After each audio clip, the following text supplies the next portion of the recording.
মাজত আপোনালোকক জনাবলৈ বিচাৰে বিগ ব্ৰেকিং নিউজ। বহুদিনৰ অপেক্ষাৰ অন্তত জুবিন গাৰ্গৰ হত্যাকাণ্ডৰ চাৰ্জশ্বিট দাখিল আদালতত। চাৰ্জশ্বিটৰ পৃষ্ঠা পৃষ্ঠা জুবিন বিৰোধী ষড়যন্ত্ৰৰ অকল্পনীয় অধ্যায়। অপেক্ষাৰ অন্ত পৰিল। শুকুৰবাৰে কামৰূপ মহানগৰ জিলাৰ মুখ্য ন্যায়িক দণ্ডাধীশৰ আদালতত দাখিল হ'ল জুবিন গাৰ্গৰ মৃত্যুৰ ৰহস্যৰ তদন্ত প্ৰক্ৰিয়াৰ চাৰ্জশ্বিট। শুকুৰবাৰে অসম আৰক্ষীৰ বিশেষ তদন্তকাৰী গোট SIT আদালতত দাখিল কৰে জুবিন গাৰ্গৰ ৰহস্যজনক মৃত্যুৰ ঘটনাৰ তদন্ত প্ৰক্ৰিয়াৰ চাৰ্জশ্বিট। 4টাকৈ ট্ৰাংকত CID কাৰ্যালয়ৰ পৰা আদালতলৈ লৈ যোৱা হয় 3500 পৃষ্ঠাজোৰা চাৰ্জশ্বিটৰ কপি। আজিয়েই অন্ত পৰিব গুৱাহাটী উচ্চ ন্যায়ালয়ৰ ন্যায়িক সৌমিত্ৰ শইকীয়াৰ নেতৃত্বত গঠিত ন্যায়িক তদন্ত আয়োগে জুবিন গাৰ্গৰ মৃত্যুৰ সন্দৰ্ভত ৰাজহুৱা সাক্ষ্য গ্ৰহণৰ প্ৰক্ৰিয়া। তাৰ মাজতে অসম আৰক্ষীৰ CID জুবিন গাৰ্গৰ মৃত্যুৰ ঘটনা 1825 নম্বৰৰ গোচৰটোৰ চাৰ্জশ্বিট আদালতত দাখিল কৰিলে। জুবিন গাৰ্গৰ হত্যাকাণ্ড তদন্তৰ বাবে অসম চৰকাৰে গঠন কৰি দিয়া SIT শুকুৰবাৰে আদালতত চাৰ্জশ্বিট দাখিল কৰিলে যদিও এই চাৰ্জশ্বিটত ৰাজহুৱা কৰা নহ'ব। অভিযুক্তৰ অধিবক্তাই আদালতত চাৰ্জশ্বিটৰ কপি বিচাৰি আবেদন কৰিব পাৰিব যদিও চাৰ্জশ্বিট প্ৰদান কৰা নকৰাটো নিৰ্ভৰ কৰিব সম্পূৰ্ণৰূপে আদালতৰ ওপৰত। প্ৰাণৰ শিল্পী জুবিন গাৰ্গৰ ৰহস্যজনক মৃত্যুৰ চাৰ্জশ্বিট 12 ডিচেম্বৰত আদালতত দাখিল কৰা হ'ব বুলি মুখ্যমন্ত্ৰী হিমন্ত বিশ্ব শৰ্মা আৰু অসম আৰক্ষীৰ SDGP তথা SITৰ মুৰব্বী মুন্না প্ৰসাদ গুপ্তাই ঘোষণা কৰিছিল। এই গোচৰত প্ৰায় 300 লোকক সাক্ষ্য লোৱা হৈছে।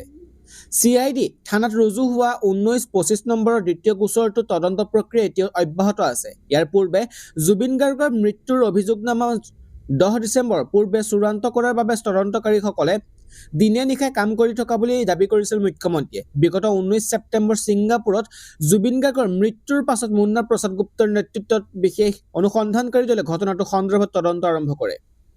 ছিংগাপুৰত নৰ্থ ইষ্ট ফেষ্টিভেলত অংশগ্ৰহণ কৰাৰ সময়তে 19 ছেপ্টেম্বৰ ৰহস্যজনকভাৱে মৃত্যু হৈছিল হাৰ্টথ্ৰব জুবিন গাৰ্গৰ।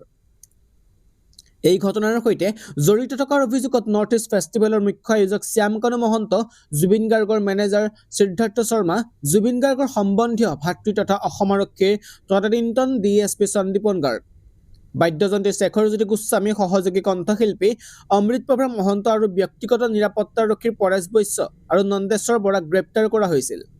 তদন্তকাৰী দলে জুবিন গাৰ্গৰ পত্নী গৰিমা শইকীয়া গাৰ্গকে ধৰি প্ৰায় 300 গৰাকী লোকৰ সাক্ষ্য অন্তৰ্ভুক্ত কৰা হৈছে চাৰ্জশ্বিটত। এই নথিত ফৰেনচিকত প্ৰমাণ, ছিংগাপুৰৰ আৰক্ষী আৰু চিকিৎসা কৰ্তৃপক্ষৰ আংশিক প্ৰতিবেদন, অসমৰ চিকিৎসকৰ আৰু চিকিৎসা কৰ্তৃপক্ষৰ আংশিক প্ৰতিবেদন আৰু ফেষ্টিভেলটোত উপস্থিত থকা আন লোকৰ সাক্ষ্য লিপিবদ্ধ কৰা হৈছে। উল্লেখযোগ্য অনিয়ম হৈছে এই তদন্তৰ আন এটা গুৰুত্বপূৰ্ণ অংশ।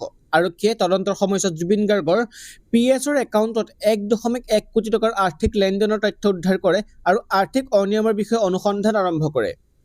মুখ্যমন্ত্ৰী শৰ্মাই গুৱাহাটী উচ্চ ন্যায়ালয়ৰ মুখ্য ন্যায়াধীশৰ পৰা বিচাৰ প্ৰক্ৰিয়া ত্বৰান্বিত কৰিবলৈ ফাষ্ট ট্ৰেক আদালতৰ বাবে আবেদন কৰাৰ পৰিকল্পনা ঘোষণা কৰিছে।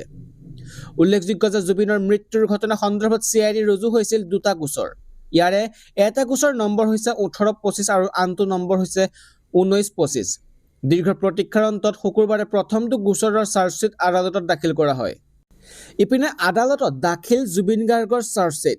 কেইজন অভিযুক্তক কৰা হৈছে মুখ্য অভিযুক্ত? কোন 4 অভিযুক্তৰ বিৰুদ্ধে আৰোপ কৰা হয় হত্যাৰ ধাৰা? শুকুৰবাৰে কামৰূপ মহানগৰ জিলাৰ মুখ্য ন্যায়িক দণ্ডাধীশৰ আদালতত দাখিল কৰা হ'ল জুবিন গাৰ্গৰ মৃত্যুৰ ৰহস্যৰ তদন্ত প্ৰক্ৰিয়াৰ চাৰ্জশ্বিট।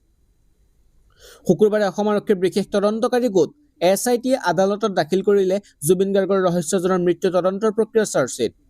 4টাকৈ ট্ৰাংকত CID কাৰ্যালয়ৰ পৰা আদালতলৈ লৈ যোৱা হৈছিল 3500 পৃষ্ঠাজোৰা চাৰ্জশ্বিটৰ কপি। মূল অভিযুক্ত হিচাপে ধৰা হৈছে 7 অভিযুক্তক। ন্যায়িক জিম্মাত থকা 4 অভিযুক্তৰ বিৰুদ্ধে 103 ধাৰা আৰোপ কৰা হৈছে। হত্যাৰ গোচৰত BNSৰ 103 ধাৰা প্ৰয়োগ কৰা হয়। সিদ্ধাৰ্থ শৰ্মা, শ্যামকানু মহন্ত, অমৃতপ্ৰভা মহন্ত আৰু শেখৰজ্যোতি গোস্বামীৰ বিৰুদ্ধে 103 ধাৰা আৰোপ কৰা হৈছে। সন্দীপন গাৰ্গৰ বিৰুদ্ধে আৰোপ কৰা হৈছে 105 ধাৰা।